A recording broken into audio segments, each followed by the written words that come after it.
बिस्मिल्लाहिर्रहमानिर्रहीम अस्सलामुअलैकुम। Microsoft Excel में हमारा अगला टॉपिक है using cell reference in formula, यानी माइक्रोसॉफ्ट एक्सेल में सेल रेफरेंस के ज़रिए हम कैसे फार्मूले को यूज़ कर सकते हैं। सबसे पहले A1 सेल पे आएंगे, यहाँ is equal to and 10 multiply by 5 और इसे इंटर कर देंगे।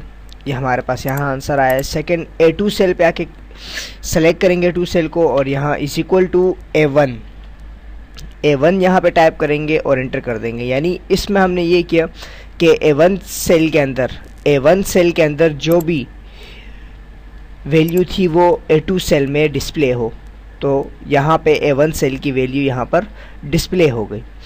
उसके बाद हम A3 सेल पे आके क्लिक करेंगे और यहाँ इज़ इक्वल टू, अब मैं A1 और A2 सेल को फार्मूले में यूज़ करूँगा, यानी A1 प्लस A2।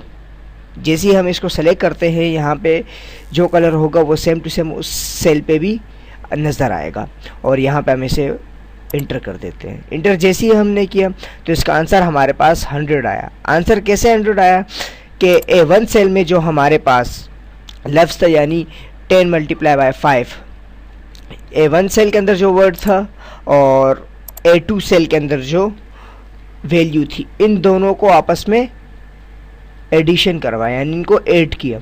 तो A1 सेल में 50 और A2 सेल में 50, आंसर 100 आया। अगर इनमें से हम किसी भी वैल्यू को चेंज करेंगे तो सेम टू सेम अगली वैल्यू ऑटोमेटिक फार्मूला जो है वो अपडेट हो जाएगा। जैसे कि अगर मैं यहाँ पे इसे 5 डिवाइडेड बाय 8 इंटर करता हूँ, 40 हमारे पास आता है, तो हमारे पास ऑटोमेटिक ये वैल्यू चेंज हो जाती हैं।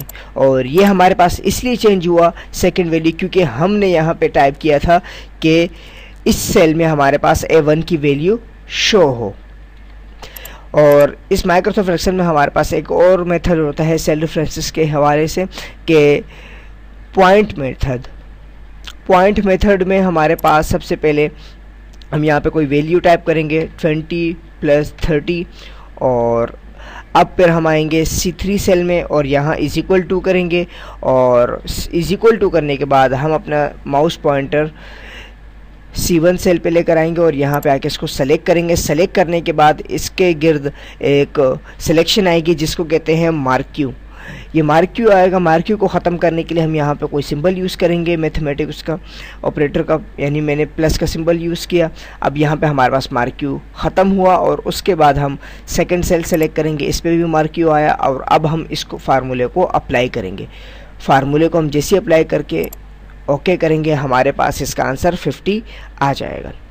अगर हम इस सेल में से किसी भी वर्ड को चेंज करेंगे तो ऑटोमेटिक फार्मूला हमारे पास अपडेट हो जाएगा। जैसे कि मैं इस 20 को चेंज करके इसकी जगह 50 कर देता हूँ और इंटर करता हूँ, तो देखिए हमारे पास आंसर ऑटोमेटिक 80 आया। अब यहाँ पे ये वाला वर्ड क्यों चेंज नहीं हुआ, क्योंकि यहाँ पे ये सिर्फ एक वैल्यू थी और यहाँ पे इस सेल में हमने टाइप किया था कि इज़ इक्वल टू A1, यानी A1 की वैल्यू इस सेल में डिस्प्ले हो, और यहाँ पे इसकी अपनी वैल्यू थी, इस वजह से ये चेंज नहीं हुई और सिर्फ फार्मूला जो है वो चेंज हुआ, यानी 50 + 30 80 आया हमारे पास आंसर।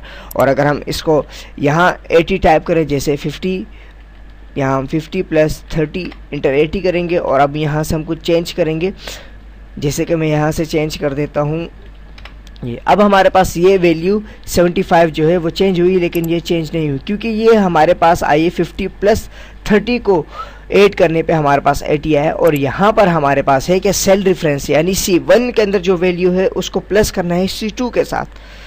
तो C1 में हमारे पास जो भी वैल्यू होगी, या आपने बाद में चेंज करनी हो या अभी इस वक्त जो मौजूद है, वो आंसर ये C2 के साथ ऐड करके इसका आंसर यहाँ पे लेकर आएगा। मिलते हैं अगले ट्यूटोरियल में। अल्लाह नेहकेबान।